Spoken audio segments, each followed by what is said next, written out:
Most people already know, but one Sunday a month I've chosen to do talk about one of the 12 spiritual mind powers. And so, of course, today is the mind power of love, spiritual faculty of love. And it's the disciple John that represents love. And it's the color pink.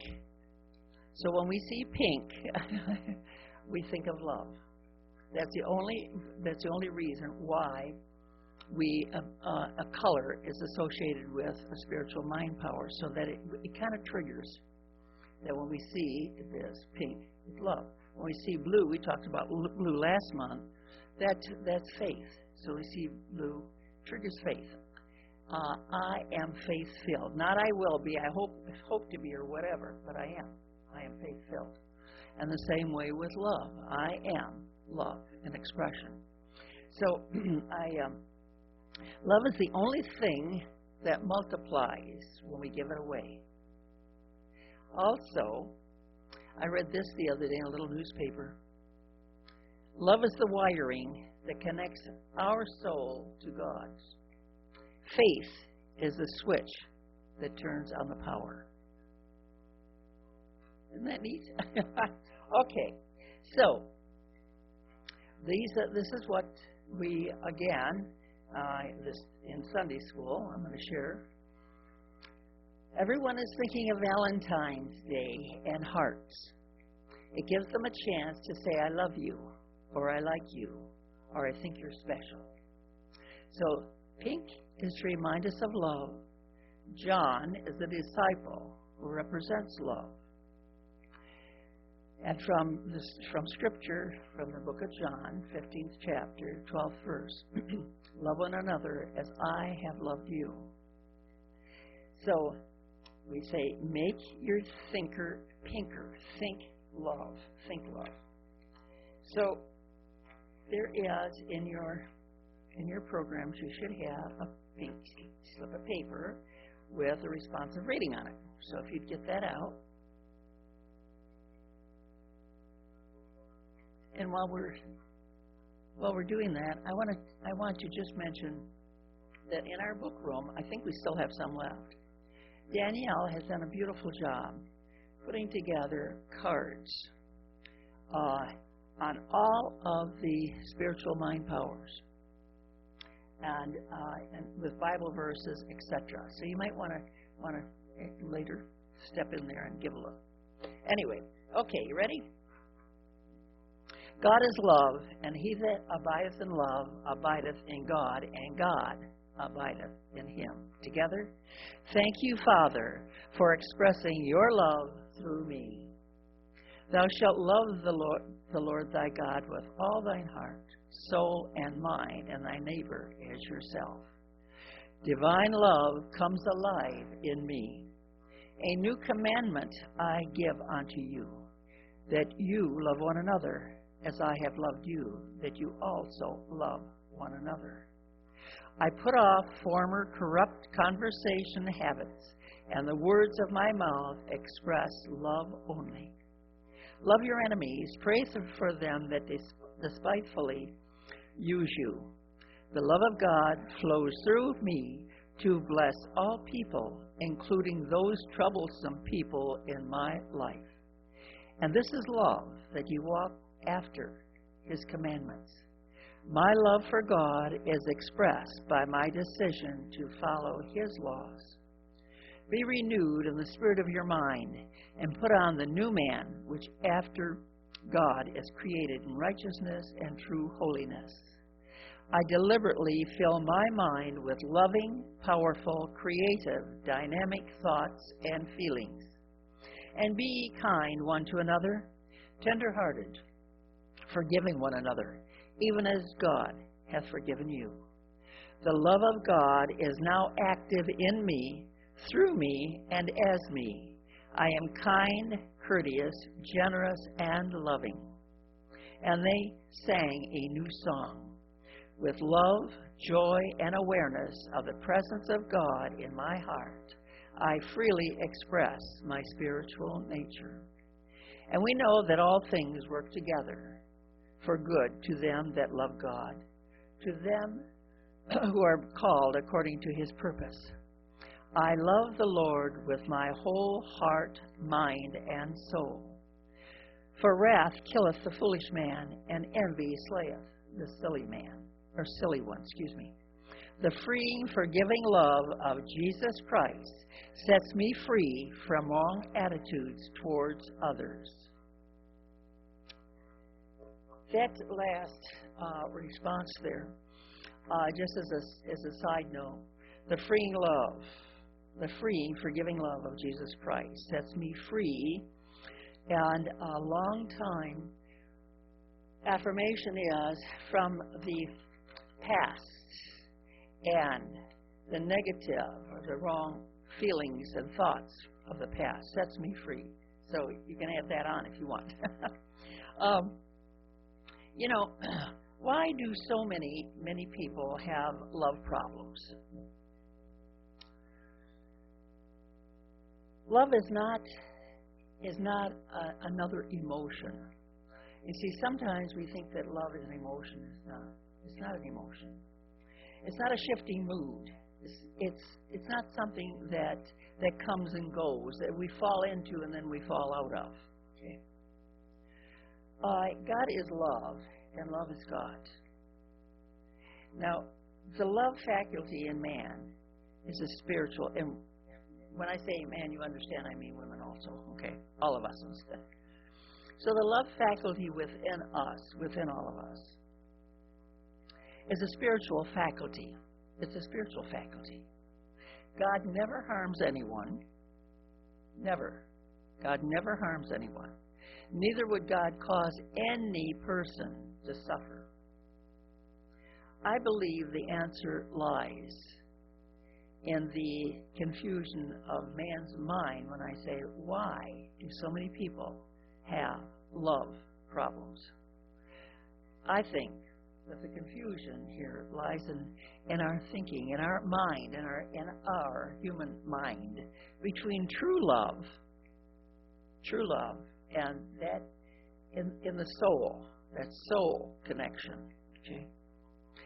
And all the changing emotions that people go through, and we're all a people. So all the changing emotions that we may have had through the experience that we call love with another human being. Okay? So emotions about love can never make you happy or unhappy. Love itself makes you steady. Okay? The emotions put us on the roller coaster, up and down, and around, up. Okay? When we're established in that higher awareness of God's love, we're steady. We're steady. We're grounded. So love it in itself does not come and go. It is. It is. It is. Okay? So the emotions come and go. The emotions, not love. Not love. So, it was Emmett Fox that wrote, and I'm going to read this to you because it's a paragraph. There is no difficulty that enough love will not conquer. No disease that enough love will not heal. No door that enough love will not open. No guilt that enough love will not throw down. No sin that enough love will not redeem. It makes no difference how deeply seated may be the trouble, how hopeless the outlook, how muddled the tangle, how great the mistake. A sufficient realization of love will dissolve it. So, friends, we are told that love is the answer. It's a true statement. And when you leave here today, I would really suggest that you think about some of these things that we've discussed, because it's probably the love, what we call love for humankind, love for each other, etc., that there's been so much disappointment in, so much heartache, so much confusion. So I would suggest that you think about this God love that is sustaining and upholding and conquering and whatever, and then get a look at the emotions that we sometimes carry with us, and see the emotions will pull us one way and then the other, up and down, in and out, one way and then the other. God's love, this faculty of love, holds us steady. Okay? So, I have had cause to believe that the purpose of life is really, to me, the opportunity to learn how to love, how to live, really how to love. Every experience we go through, we either see it as an experience and we chalk it up as there's something here that I needed to learn. There's something here that I needed to learn. It's an opportunity. All of life is an opportunity to learn. And, I'm sure that there isn't anyone here that has not found themselves in situations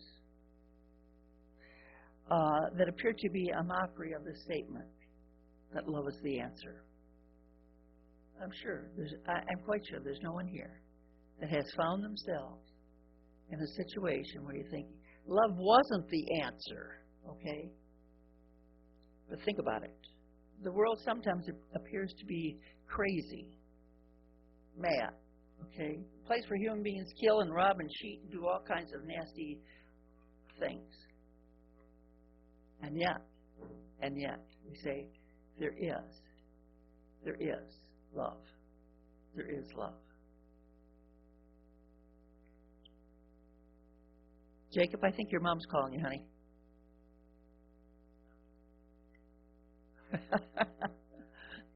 He looks like a snowman.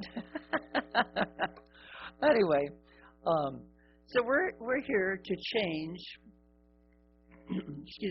our level of existence and to get into a different mindset about some of these things.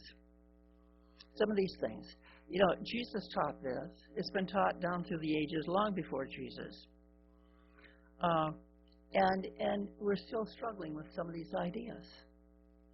And I think that sometimes it's because it's difficult to change gears. It's difficult to make a change. It's difficult to look at things a little differently than what perhaps we have been taught. However, when we really learn what love is about, and love is not about emotion at all, then we have a handle on when situations come up in our life, how to handle them in a good way, in a beneficial way.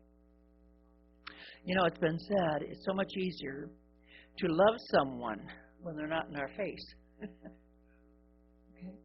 It's so much easier to love someone if we're having a problem with them if they're in another state or another city or someplace, okay? But sometimes we have the experience of being called upon to love someone when they live with us. Okay? When they live with us. And that's probably the toughie, okay? The tough one. But anyway, and, let me share this from 1 Corinthians. I didn't use my Bible markers like I know I should. I just put colored pieces of paper, sticky paper. And so forgive me. So this is from 1 Corinthians. Know ye not that ye are the temple of God, and that the Spirit of God dwelleth in you? If this is true, then I guess that makes us people that love or should be loving. Know ye not that ye are the temple of God, and that the Spirit of God dwelleth in you? What does it mean to abide What does it mean to abide in God and His love, God's love? Excuse me just a minute. I have so many pieces of paper up here. And God's love. To abide in God means to always live in the awareness that there is a presence with us. Wherever we are, whatever we're doing, whatever's going on in our life and affairs, there is this loving presence with us. We abide in God, and God abides in us. That presence of God is always within us, but sometimes we're not aware of it. We're not aware of it. We're only aware of what's going on at the present moment, the confusion or the hurt or the whatever that's going on in our lives. To abide in God means always to live in the awareness of His presence, the presence of God. Believing in and also expressing good only.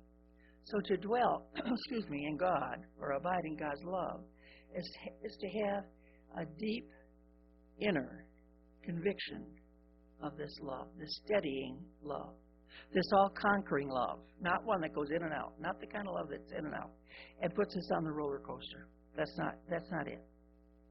So when we do this, we have hypnotized when we're into the emotional bit. We have hypnotized ourselves into a kind of sleep that really causes us to accept limitation and fear because we have moved out of or from this abiding, knowing the presence and power of God that's at work in our life. In the book, The Perfect Power Within You, and that there's an affirmation that I believe is I like. And you know what I always say, if I like it, everybody else has to like it. So I'm going to share it with you.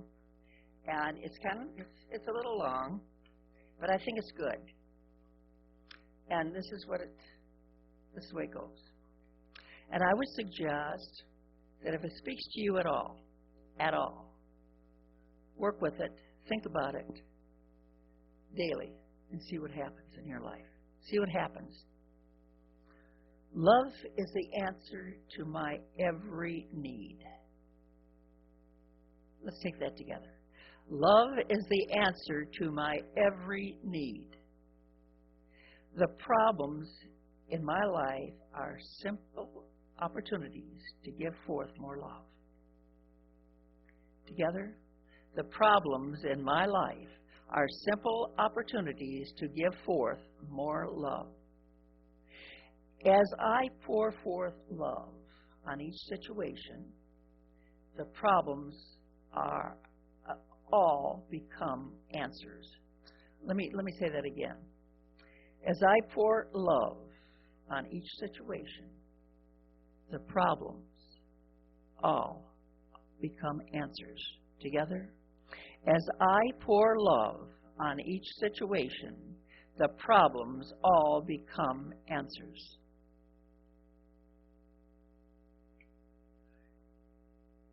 Love is the answer to all of my every need. The problems in my life are simple opportunities to give forth more love. And as I love or pour forth love on each situation, the problems all become answers. So, it would be wonderful to carry this attitude concerning love. If we care to, if we want to, we would be able to see every challenge, every challenge, every so-called problem as an opportunity to learn something it has within it, something that we need to learn, that we need to know, that we need to experience. Even those problems that may be the most hurtful, there is within it that which we need, and love brings it out. Love brings it out so that we never, ever have to face that particular challenge again, because we've learned from it, and we're free to go. And it's free. It's free also. So once we garner the good from it, we don't need to go through that again. So where do we start? We start with ourselves. We do not change anyone else. We don't try to change anyone else. We have probably all had the opportunity to want to change somebody, some way, somehow. I see big smiles on faces. And we know that sometimes it's difficult to change us. So how much more difficult would it be to try to change somebody else? We don't even know what their soul needs. We don't know what the other person's soul needs. We only know when things come to us. This is what? This is for me. This is for me.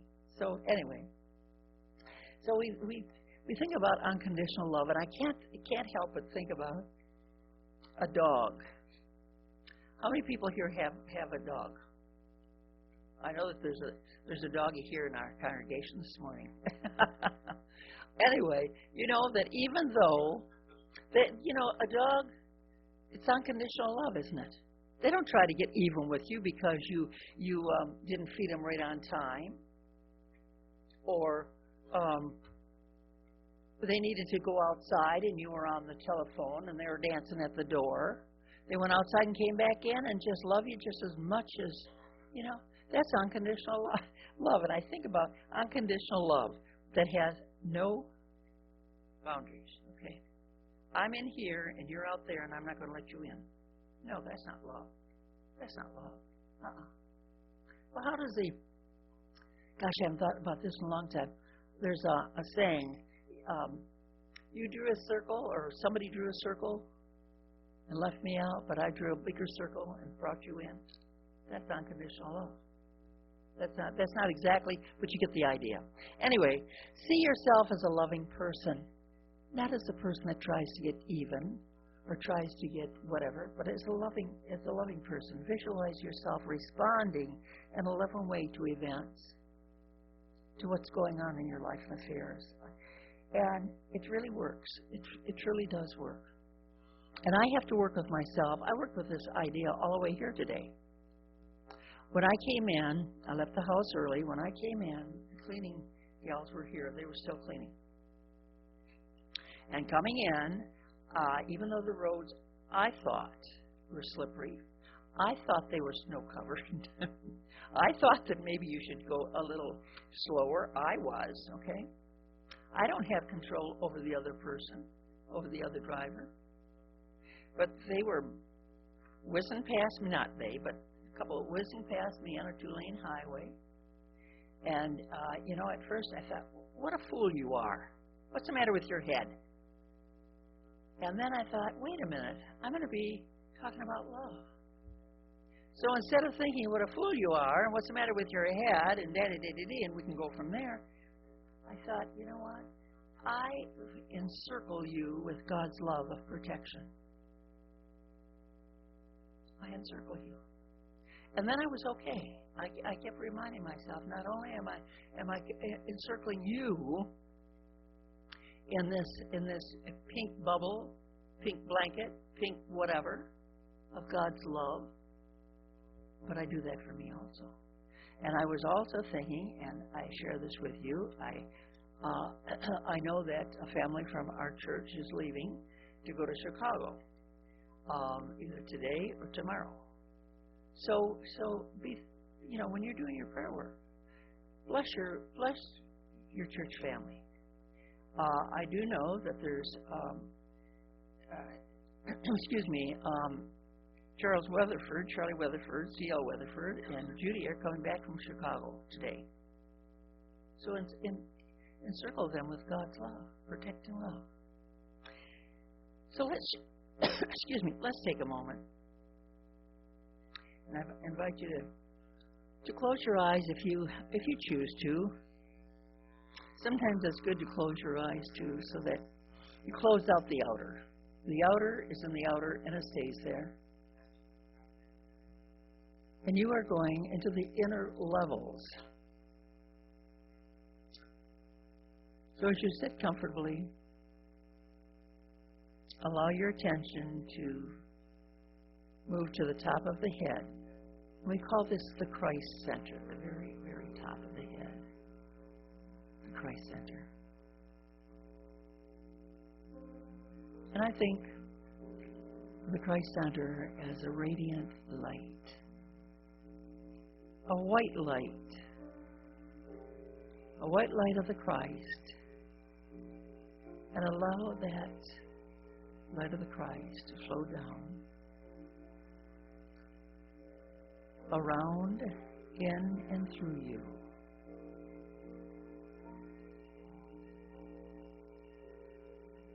And know that as this light of the Christ is moving forth, moving down through your entire being, that if there's anything that needs to be healed, anything that needs to be cleansed, anything that needs to be renewed, it is now through that light of the Christ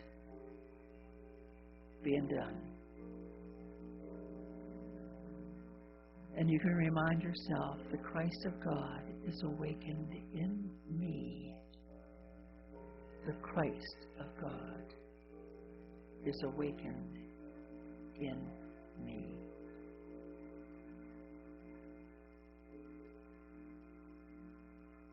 And now gently focus your attention on the area behind the heart.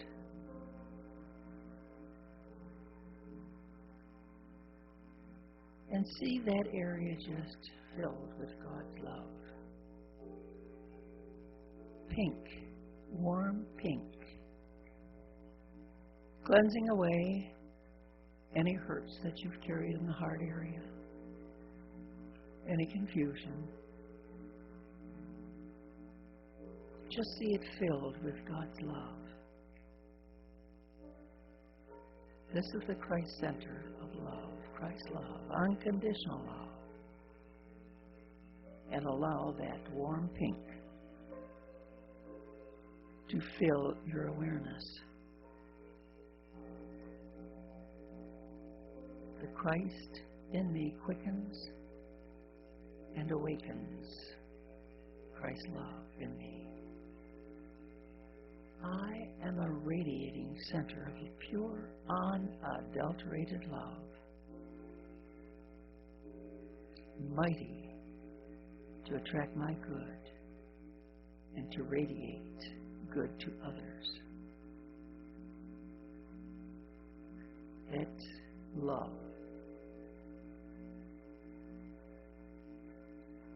And as we move back to the crown of the head, to our Christ center, we give thanks. We give thanks for this time together. This love and this faith that washes over our body in the outer as well as on the inner levels.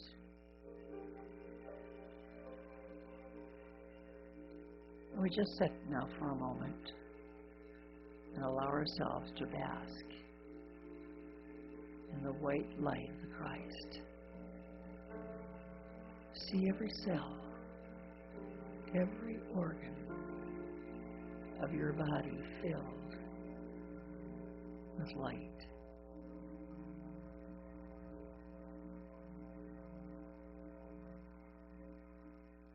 We say, thank you, Father. We go forth into this day to do the things that are right for us to do with energy and love and peace and joy.